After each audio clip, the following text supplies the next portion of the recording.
Well, good morning, everyone, and thank you so much for tuning in to our worship time together. And it is such an honor to be here with you. I'll be really honest. I'm blessed because I have a community here that is supportive and loving, open, kind, and really, I think you're some of the most caring people I've ever been with.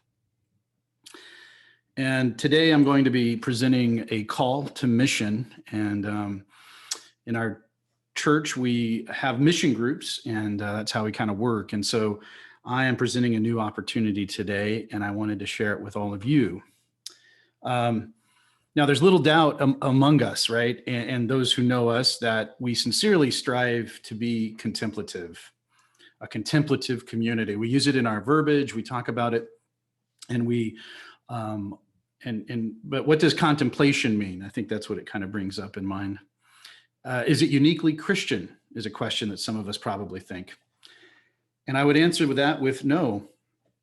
It's in fact born out of our earthborn selves, our human reaction to a busy life in order to center us back into harmony with all of creation. And for those of us who believe it, it's connecting us back with the Creator itself. Contemplation is as old as humanity, and it carries with it a connotation of reflexivity, of honest reflection back to oneself, an inward turn, a digression from the ego, an emptying of oneself in expectancy, a purging oneself of disorder so as to find order, harmonizing ourselves with the building blocks of the rest of creation, and in so doing, somehow being transformed, changed. There's a maturing, as Jesus, I believe, was talking about in John 15. This is the encounter with the divine that many of us crave. And as contemplatives, it is in this practice that we seek to find it. Our spiritual community here at Church of the Covenant, it uses silence often as its vessel of contemplation. But as any short study of the matter would easily show us, or quickly show us, contemplation does not require silence alone or is limited to that. It in fact requires intentionality. There's various vessels born out from the ancients, whether silence or drums or chants or dance. All of these are effective tools used to harmonize with the same intention of contemplation. That is connecting with a divine harmony that leads to internally transformational experiences. Barbara Holmes describes this as when she says, these practices beckon earthbound bodies toward an expanded receptivity to holiness. But the holiness that Jesus describes has less to do with pious character or pious character traits and more to do with the housing or the hosting of God's abiding presence. It's not effort, but invitation that opens the human spirit to the possibility that God may sojourn with us. End of quote. Just as Jesus describes to us in John 15, that Jesse just read for us, that we are to abide in him as he abides in God's presence. In this way, we're linked by invitation to one another, a holy communion, if you will. A shared presence between the Creator and creation. And equally challenging is Jesus's promise of what comes out from that union, love. And not just any love, not some sort of fleeting love, but instead a real self-sacrificing love.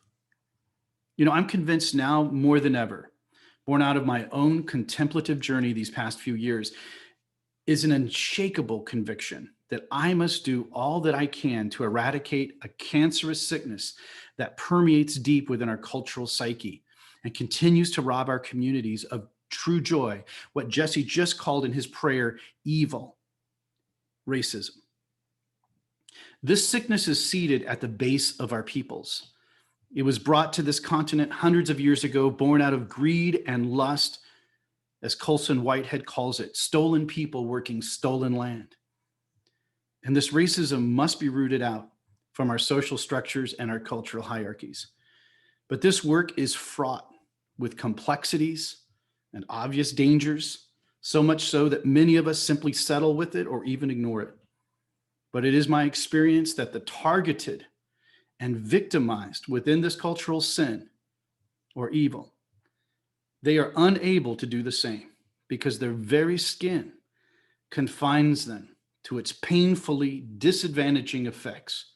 So I stand at this intersection with you, where many of us have been paralyzed, seeking an opportunity to break the chains of privilege and racism in one fell swoop.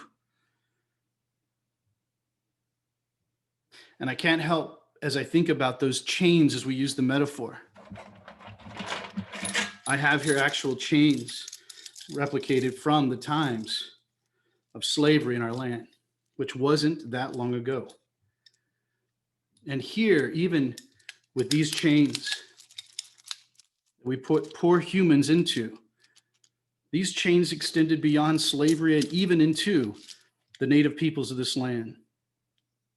So much so that my great-grandmother, even in Oklahoma, would have seen people in chains brought in at the turn of the century, still coming in, families being relocated to their land. So I stand at that intersection where these chains must be broken once and for all. And I know it's even more complicated, I think, for some of us, because we are beckoned to answer this question is, how do we do it as contemplatives? So I say to us today, there is a way. Now, this is an interview from Reverend Rommel Toon's 2016 interview with Franciscan contemplative leader himself, Richard Rohr. And I'm just going to read part of this to us. But Rommel asks Richard Rohr, what does white privilege mean to you? And of course, Rommel is a man of color and Richard Rohr is white. And he asks, and Rommel asks him, how do you define it? And this is what Richard Rohr said. White privilege is largely hidden from our eyes if we are white. Why? Because it is structural instead of psychological. And we tend to interpret most things in personal, individual, and psychological ways. Since we do not consciously have racist attitudes or overt racist behavior, we kindly judge ourselves to be open-minded, egalitarian, liberal, and therefore surely not racist. Because we have never been on the other side, we largely do not recognize the structural access, the trust we think we deserve, the assumption that we always belong and don't have to earn anything to our belonging, the we set the tone mood that we white folks live inside of and take totally for granted and even naturally deserved. Only the outsider can spot all these attitudes in us. It is especially hidden in countries and in all groupings where white people are the majority. Rommel asks, do you think you have benefited from white privilege? If so, how? Richard responds, I would have never seen it if I had not been forced outside of my dominant white culture by travel, by working in the jail, by hearing stories from counselees, and frankly, by making a complete fool of myself in so many social settings, most of which I had the freedom to avoid. And so recognition was slow in coming. I am not only white, but I am male, overeducated, clergy, a Catholic celibate, healthy, and American. I profited from white privilege on so many fronts that I had to misread the situation many, many times before I began to feel what others feel and see what others could clearly see. Many must have just rolled their eyes and hopefully forgiven me. Rommel asked, I've observed that some white people working toward justice and the dismantling of white privilege are nonetheless biased and prone to making racial assumptions. We also see it in organizations with little to no cultural diversity on their staff or in their senior leadership positions, but proclaim a message of inclusion and fairness. What actions can people take to address and overcome their personal and organizational biases while working to dismantle the very privilege from which they benefit daily? Richard Rohr responds, one problem here is the legitimate fear of tokenism. If and when you hire or invite someone who is not really qualified, does not have the ability to adjust to the culture of any group, whatever it is, You're actually setting them up for disappointment, anger, communication issues, and possibly failure and firing. Unless a group is clearly and patently committed to asking change of both sides, the dominant culture and the newly invited member, I have seen supposedly magnanimous hires and invitations almost totally backfire. In other words, we must name the tensions, the unconscious assumptions, the possible needed changes in attitudes, behaviors, and we must help a group recognize both the necessity and the real work of change for the common good of society. Up front, people must be taught to see this as a matter of justice and truth, not just a matter of being generous and charitable, or whiteness and superiority is back in charge again. And the person in the minority position will surely feel patronized and not taken seriously as someone of dignity. Rommel asks Richard, do you think the Bible has been used to perpetuate white privilege? If so, how? Richard answers, as someone who has tried to teach the scriptures for 45 years now, and in many countries and denominations, I am deeply aware of how the Bible has been almost entirely absorbed by cultural assumptions and agendas wherever I go, not just in the USA. Is it Peter Drucker who says something to the effect, culture eats ideology for lunch? Christianity is merely an ideology, except among genuinely transformed, converted people. Jesus himself, who eschewed all power games, all three temptations in the desert are temptations to the misuse of power, was made into Christ the King by Catholics, into a blonde-haired, blue-eyed capitalist by Protestants, into a teacher of obedience, much more than love, by all the patriarchal groups. He is a banker in Switzerland, a policeman in Germany, and a businessman in the USA. The feminine side of God was almost not talked about. Just look at the evolution of Christian art and how already by the Byzantine era, we have made the humble crucified one into a pantocrator. Punitive and judging from the rotunda and the very entranceway of many cathedrals. In my opinion, whiteness loves order above all else, not love, and has used the scripture to enforce its version of order. Christendom itself, the Crusades, the Inquisition, the genocide of the Americas, slavery, apartheid, unjust voting rights and voting privileges, the non-education of women and blacks were all justified by the Bible, and most especially by Bible thumpers. Forgive me, but we Catholics eventually justified our non-study of the Bible, which was terrible, by pointing out that Protestants had done what Protestants had done with it. The supposed medicine seemed to be a major part of the problem itself. Let's be fair here too, because when minorities are in fact the majority in a country, they tend to take on the same imposition of order, obedience, and patriarchal attitudes of control that whiteness does. The problem is always the misuse of power, and it is just that the whites have historically appropriated the most power. But I have seen every other ethnic group abuse power too. Rommel asks, how can the Bible be used to address and dismantle white privilege? Richard Rohr responds, by being historically honest about the cultural, historical, and anthropological settings of every single biblical story. Then it is again and again a revolutionary message and often countercultural to our own assumptions. Frankly, it is dangerous to put the Bible into the hands of people who still worship their own group, their own country, their own denomination, or any other idolatry. They will always abuse it. The Dutch masters painted all events in the life of Jesus inside of Holland's dress, furniture, and atmosphere. Now we make Jesus into a Texas Republican or a moralistic Calvinist or Catholic. Poor Jesus. Rommel asks, how can clergy teach and preach from the Bible to dismantle white privilege? Richard responds, in short, we have to recognize that from Moses to the prophets to Job to Jesus, the biblical message is on the side of the powerless, whereas we have been reading it since Constantine in the 4th century to shore up power, money, and war. That distorted our message at the core. Rommel asks, is it possible, though, to dismantle white privilege?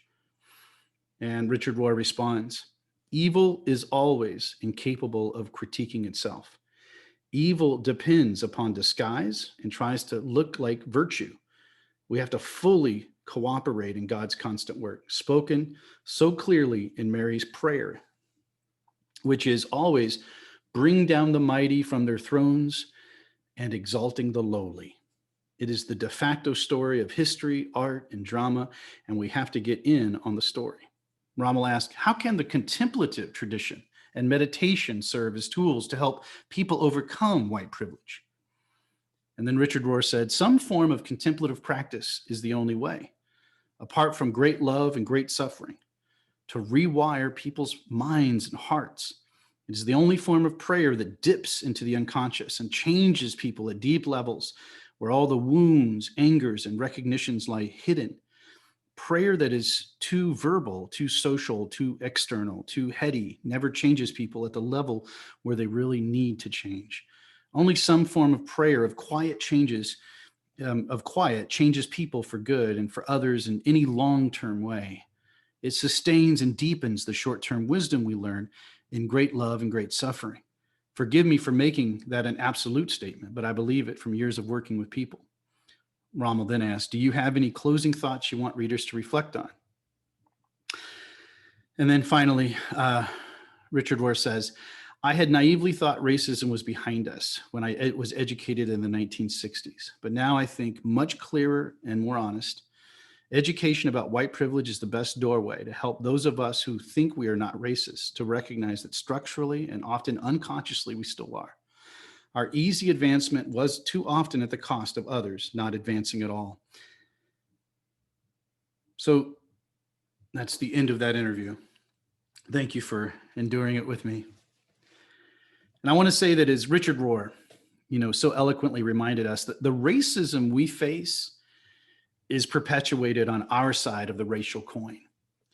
Racism is in effect a dominant culture problem, not a problem conceived nor harbored by communities of color, and therefore it must be rooted out by our own labor.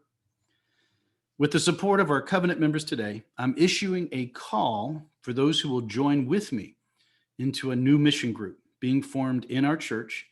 This mission group will work to eradicate racism from our societal systems and cultural hierarchies right here in Lynchburg, in our area, by helping build a vehicle to do so, a racial justice center.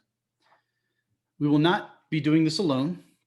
This will be a joint effort to include my good friend Leslie King and others from the community. And this unique vehicle, a first of its kind in this region, will specifically endeavor to do that long haul work, all in hopes of educating dominant culture regarding their own privilege and subsequently excising it, advocating equality and equity in all aspects of our communities, elevating communities of color through critical partnerships and development, and creating space and opportunity for contemplative healing and conciliatory work that leads to personal and intercommunal transformation. This effort, though, will only come from deep conviction, heartfelt contemplation, and a sincere commitment to journey together to seek God's help in this matter. It won't be easy, it will be uncomfortable, but I think for many of us, it's time and it is necessary. And if you feel God is calling you to this work, please reach out to me. We will be gathering to meet sometime in the next week or so as to see what our next steps of journeying together might look like. Shalom.